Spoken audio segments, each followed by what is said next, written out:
Well, well, what is this? Providence Ridge, the old logging town, is one of the finest experiences you'll find this side of the apocalypse. Al the Plumber, home to regionally famous lumber mill, Providence Ridge was fueled by the hustle and bustle of the logging industry. Now in stasis from the first days of the outbreak, this mountain valley stands as a testament to the world as we knew it and what we hope to rebuild. Landmark Outpost is a New Hope Church that has many uses for a growing community. Indeed. Well, I'm your host, Get Good Fox, and we are moving on into the next base. I'm just bringing my community right in, and we're going to be starting right in the Firewatch station. This will probably be both the review for it as well. It's a rather simple base, so we're just going to, get to work on it. So, this base comes with 3 small facilities. You got your ordinary command center. Let's go ahead and get that going. Let's get the storage going. And we do get a watchtower. The watchtower, it's a climbable watchtower, actually, and it has 4 beds, so I could slap something in there. It would be nice to put in a white noise machine, but that's not one of our options. So instead, what I will do is put in a gym and a workshop. And now let me go ahead and show you. Actually, maybe I should go ahead and pick up a nice screenshot here. Yeah, I didn't even notice that. How about, I want to get the watchtower. That's the big thing about this. It's the giant watchtower. Just like this. Yeah, the perfect screenshot. Right off the bat.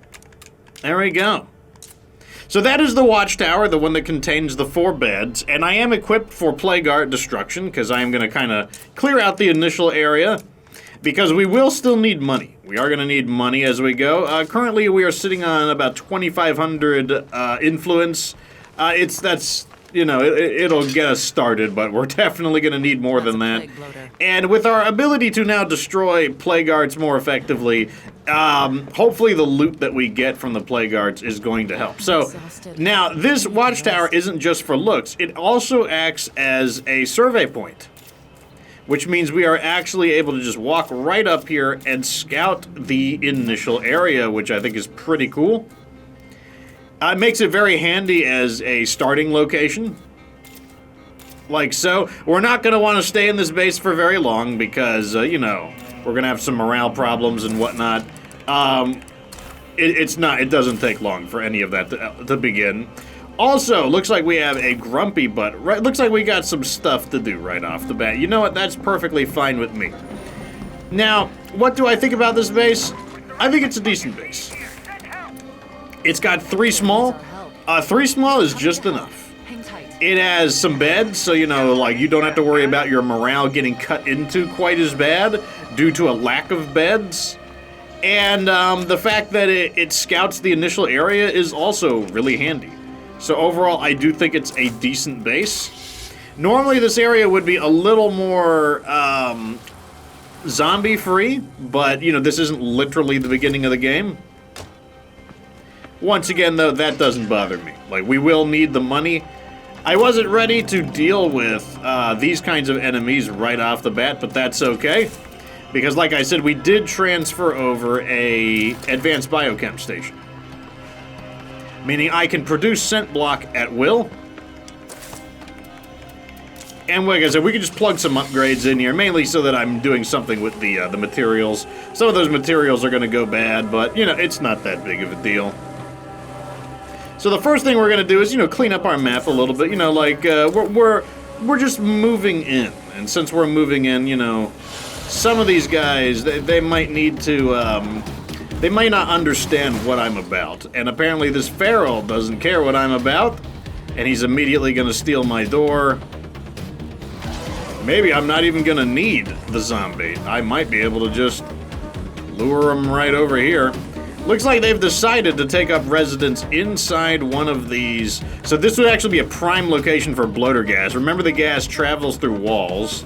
But you know what? There's also quite a few zombies here, to be totally honest. All we gotta do is get one of them to open the door. That would be great.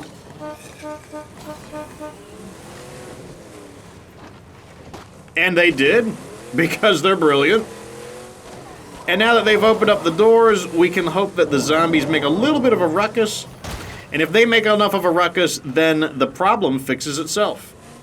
Because the zombies will be attracted to the sounds of battle. And this is about as close as I need to get. Yep, the zombies are just automating the entire experience for me. Unfortunately, the Juggernaut can't make it inside. It might not matter, though. I have a feeling they're really enjoying that, they seem to really be enjoying that bloater gas there. Oh, one of them is coming out into the bloater gas. Oh, into the barf. Goes down to, oh no. Oh no. Oh no, oh man. That's one of them. Looks like some of them are noticing me. That's not too big of a deal. As long as most of them don't notice me. Now, we can see how many are left by just pointing. It says population 2. So we know there's 2 more in there. Also, we can just kind of count. But, looks like they have a brilliant idea. Instead of staying inside where they are, where they can't be affected by the Juggernaut, they are instead choosing to come outside. And it looks like he wants to come outside in order to shoot at me. Also a great idea. Definitely more of a threat than the Juggernaut and the group of zombies and the Screamer. I am definitely the guy you should be aiming for. I'm just going to try to get even farther away from him. Not so far that we stop ooh. Man, the triple slam from the Juggernaut. That should give him a solid amount of blood plague there. Oh, even more. Don't look at me.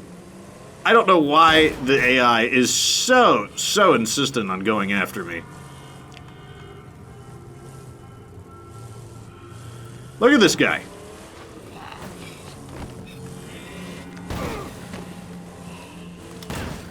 Man, this guy, he might have carpal tunnel or something. He just keeps grabbing his hand. Look at this guy.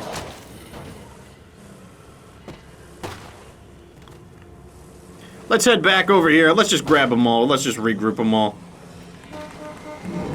I never expected the AI to go so far away from their own house, to be totally honest. I always felt like the AI would have like a snapback distance.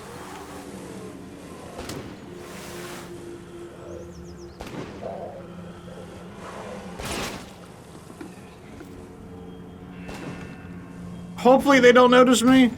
I think they're gonna notice me. Oh, they're thinking about it. Nah, I'm just gonna squish them. There we go. Hey out there, we're under attack, so get your ass here, now. Alright, so we still have 2. Okay, good. He came back to the base. That's good. And they are ripping into her. Very nice. Or him. Come on, take him out for me. You know what? I might as well call some allies in while I'm here. How's it going? Now, of course, I could speed things up a bit by using some bloater gas, but we didn't have it installed, and I don't have it stockpiled up on it.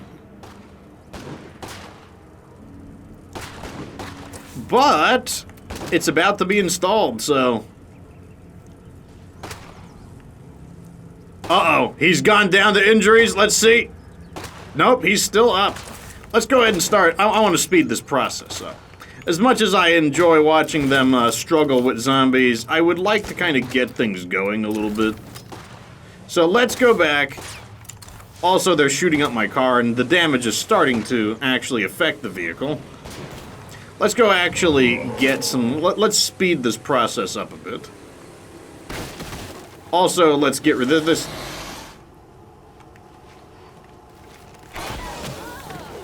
And I missed.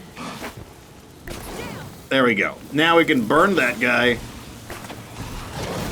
Or I won't burn that guy? I mean, I don't have to burn that guy. Okay, good. Nope, you're not going to pull me out. I'm just going to squish you off the building or off the vehicle. Okay, now we're ready to go. I was not preparing to deal with Grumpy Butts, like, immediately. But that's fine. We can deal with Grumpy Butts right off the bat. It just takes a slight adjustment in tactics. Let's go ahead and grab some of these. And I will cure this while I'm here. I think we have pathology now, don't we? Yep. Perfect.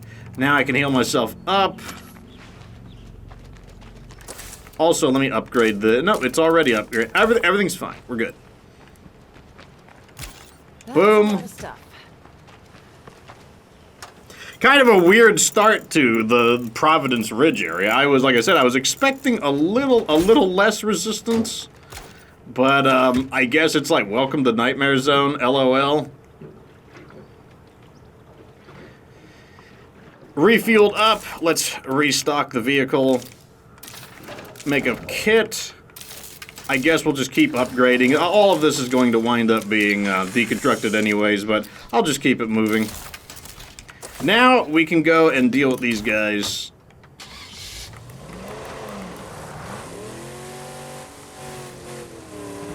Use the old bloater gas treatment on them. Plus, they're pretty softened up by all of the existing zombies. Also, there's a Juggernaut here. Still. Let's get all the local zombies on them.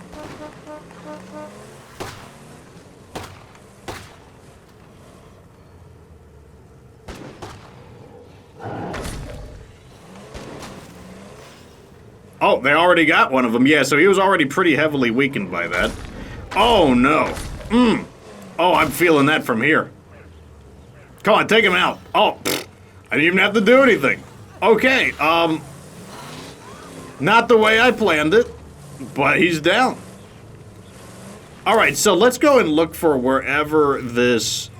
I'm guessing the plague guard's got to be around here somewhere. I'd like to claim one of these buildings, mainly because I would like to, you know, get at least an out... I want to leave an outpost in the area. Okay, here's where we go. We're going to clean this out and smashinate. I'm going to use this big old, like, Kanabo smasheroni on it. Just have to get... I like the way it looks.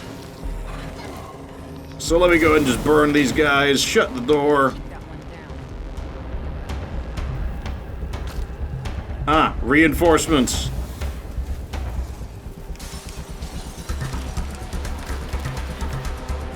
Okay, I think we're good there. Let me go set that there just to be safe.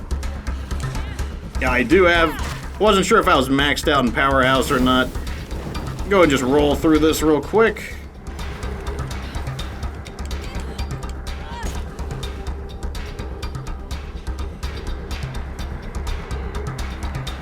Squish. Let me close the doors real quick. Backup? Who needs backup? On the other side of the world? Pfft. I got things to do. The Smasher. I think this weapon looks really cool. It's like the Super Smasher.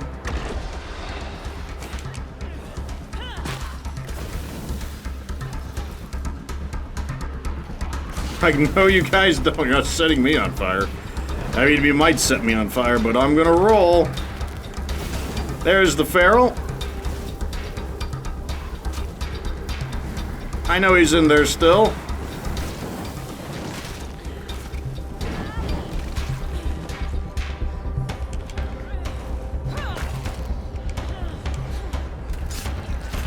Too bad Powerhouse doesn't have a rear execution. That would be nice. Make it a little bit easier to take some of these jerks out. Got rid of the fire-resistant enemies. Feral is still there. Direct hit on him. Let me see if I might have an opportunity to begin squishing again. 5 influence? I'm not sure if that's enough to be a feral. I think a feral will be more like 10. Alright, let's start squishing.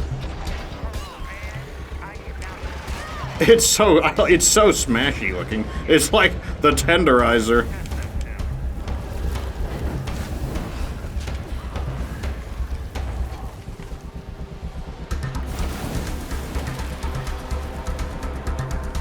We'll let him cook. It's only gonna take a hit or two more to finish it off. Maybe 2 more hits.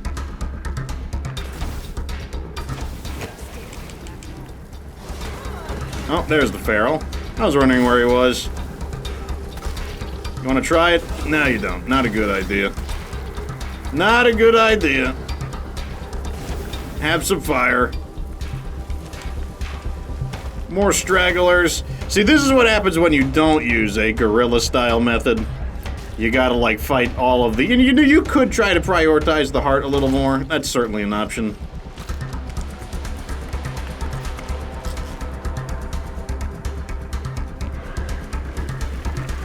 And... there we go. Squish this guy good. Let's see what that did to the map. One thing I'll say about this starting base is, let me tell you, you haven't seen a bad base until you've used Checkpoint Delta. Checkpoint Delta is actually a problem on Lethal Zone. Like, it's a little bit of a puzzle to solve, because the lack of losing the third large or third small facility, that actually makes a difference. Okay, so we have another Plague Guard around here. I'm gonna squish that one too while I'm at it. But first we have to locate it. It could be further down. Wow, there's still a lot of them in this area. My guess is that it's here.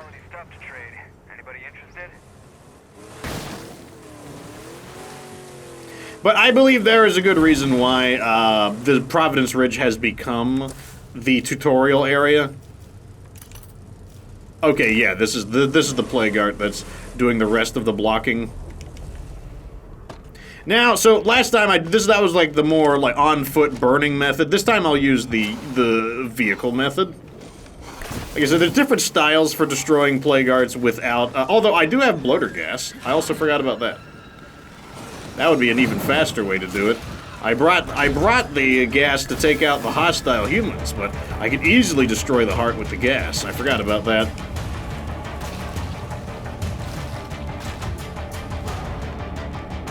Okay, so we can light the gas on, even though I don't have like a firecracker. That's okay. We just need any source of fire.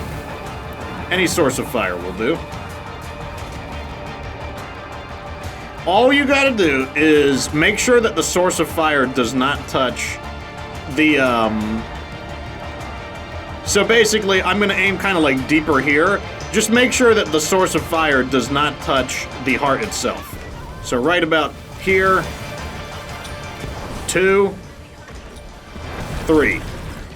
Now, the reason you gotta do that, in case you're kind of like, why is that? The answer is that we will get attacked by a bunch of annoying zombies. Now, when I'm on fire like this, all I'm gonna do is set myself on fire and roll my way over here. Now, why would I do that? Because the blood plague is causing me to not have as, I'm basically having to act as if I don't have, I'm acting as if I'm tired. You know how blood plague works. So I just set myself on fire and roll away. Nothing to it. And that's because you have the really clumsy rolls. You have the clumsy rolls. But you can get around the clumsy rolls by simply setting yourself on fire, and when you roll, you're immune to the fire damage, so it's basically like getting the better combat rolls without even having to, it's like, it basically gives you acrobatics without even needing it.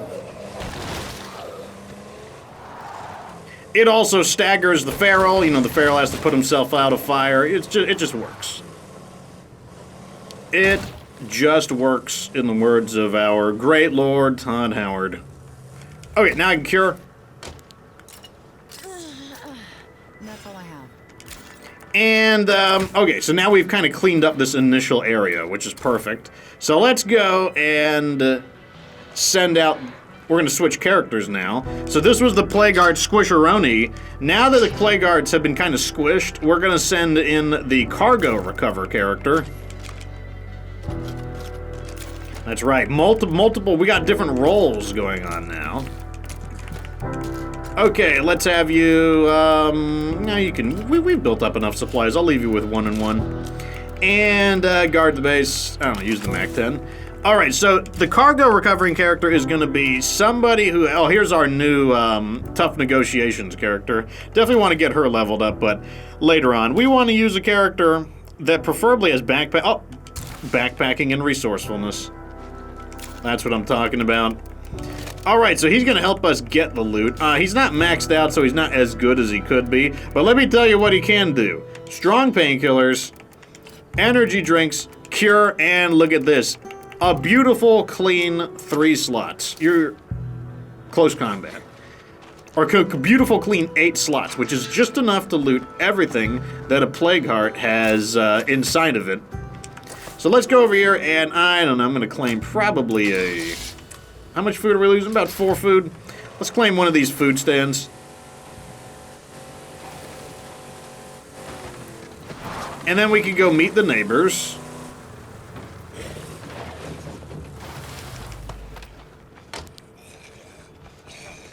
Oh, this is practically like this. Okay, the outpost is secure and ready to go. Yep. Yep. Yep. Oh, look who it is. Oh, you're just in time to give me all of your loot. How awesome. How thoughtful of him, bringing me the stuff so that I don't have to be the one to chase it all down. Very excellent. Alrighty. Speaking of which, let's go recover Buddy Boy's equipment over there. I suspect that most of them still died near the, this particular... Actually, no, it was right over... Yeah, no, that's the correct location. Now, I have a feeling there's still bodies... Yep, here we go. Found one right here. Now, I don't know where the third one is, but, you know, 2 of them is pretty good. Well, we'll take a look around. Oh, the MAC-10, that's worth 85 influence. I'm gonna stare at a few people just to make sure there's no incidentally wandering zombies. Did anyone die inside? I doubt anyone died inside.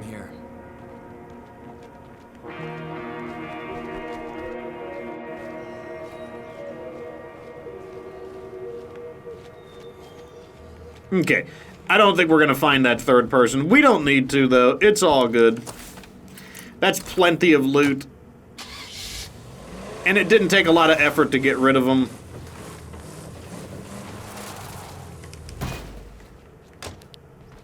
So over here we go. And let's dump all of that stuff in. Now what I'm going to do is, let's go greet our neighbors, but let's grab some stuff to sell first. So boom, boom. We got our prefab. I don't know how much use I'm going to get out of it, but we do have the prefab. Let's sell one of the pill presses. Because we don't need 2. Gonna hang on to those. We don't need Molotovs or bombs. And I guess the rest of this stuff we're probably just gonna hang on to. We will probably use the salvage furnace scrapping combo in order to actually get some, like, you know, real money by scrapping things and then selling the scrap itself. But one of the benefits is that the bases here aren't as expensive. I mean, there are 2 level 8 bases, so, you know, that could be expensive. But there's only 5 bases in total. There's the starting base, 2 mid-game bases, and 2 end-game bases, so... I'd have to add up the value. But, yeah, like, the big bases are obviously going to be pretty expensive. Alrighty, let's sell. Worth an okay stuff, nothing, like, too insane. I picked them up while I was out. Might as well loot this as well. What's happening? Okay, let me smash my way in, I guess. I forgot I got a rucksack on me. I gotta drop that off. So we established our first outpost. I chose food because, you know, we're still losing 4 food per day. I think one of our waifus might not be maxed out. Meal plan. Nah, they're maxed out. It's just the fact that we're on lethal zone, and I think we have we have 9 people. So they're actually eating 18 food. So that's only eating like 4.5 food, down from 18 food. I think you can see just the might of the Super Waifu Cafeteria Squad. But the next area we'll be moving into is definitely Rusty Rosie's.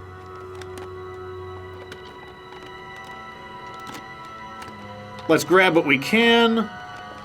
We'll sell what we don't need. And now that we have a new fresh map, I mean, we already built up a nice sized base in the barricaded strip mall, so we probably won't need anything like, building materials, but in the event we do, we still have a lot on us. So I'm gonna go ahead and sell the bar of soap and the 20 millimeter rounds. I might grab that fuel, where it's, of course, gonna need fuel. Got anything useful you're looking to unload? I'll definitely take that. Looking good. Okay. We are going to need to make some space for the rucksacks, because I'd like to get those last 2 plague guards before the end of today's episode. That way we can grab the loot. Some of it we're going to sell, some of it we're going to keep, some of it we're going to scrap, but not in this base. This base doesn't have the facilities we need to scrap. I'm not going to do the full combo unless it's absolutely like, Rusty Rosie's has an auto shop, so we'll get the auto shop in there. We'll get, we can do 3. I think we can get times 3. Throw these in. Okay, let's go loot these plague guards. But yeah, you saw another feature. We're able to actually move into a base of our choosing. And, since we're going in order, I could have just skipped right into well, I don't know if I could have skipped into a larger base, considering that we might not have had the money for it. But if you have the money, if you've got the influence, you could do exactly that. You could just go directly into the larger base. You are allowed to, as long as you can finance it. Nice, so backpacking just maxed out. That's good. I guess I don't have... You know what I'm going to do? I'm just going to run past all these zombies and grab everything. And I'm just going to run out. Yeah, leave me alone, zombies. See you later, losers. The Ninja Looter strikes.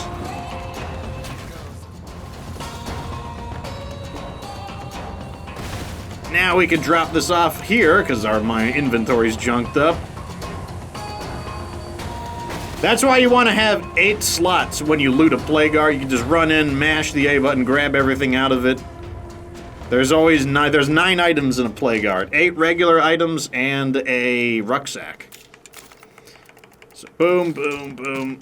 Oh, look at that. So now we actually have our extra pocket slots.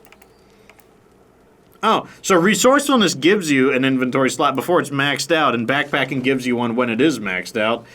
But once again, that's another reason why I like both of those. Like, they just make the game so much more smooth.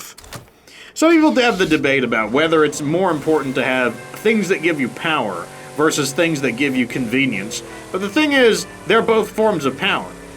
Things that give you convenience give you power against kind of like the grindy and repetitive things in the game. Like, they're both power. They're just different kinds. Like, one is like logistic power. One type of power is like, yeah, the ability to kill zombies more effectively. Yeah, that's like one type of power. But another type of power is being able to own the logistic elements of the game. And the logistic elements of the game, they are a part of the game. Grab it all up. Looks like the zombies haven't respawned yet, which is perfectly fine with me. We're definitely getting some stuff that's worth cash here. I can already see it. Like, let me quickly look. Like, that trench tool and that Raiders AR-15 are both quite nice. The trench tool sells for 85. We could potentially spike its salvage value over, though. So it's going to be something that's worth investigating, but even if I just sell it for the 85, 85 is a solid chunk. Goes a good way towards capturing another area. We're going to need a lot of money, though. I do think I have a pathologist, though. With a pathologist, we can make strong painkillers. So we'll have kind of a shopping list, so to speak. Throw it in. Throw it in.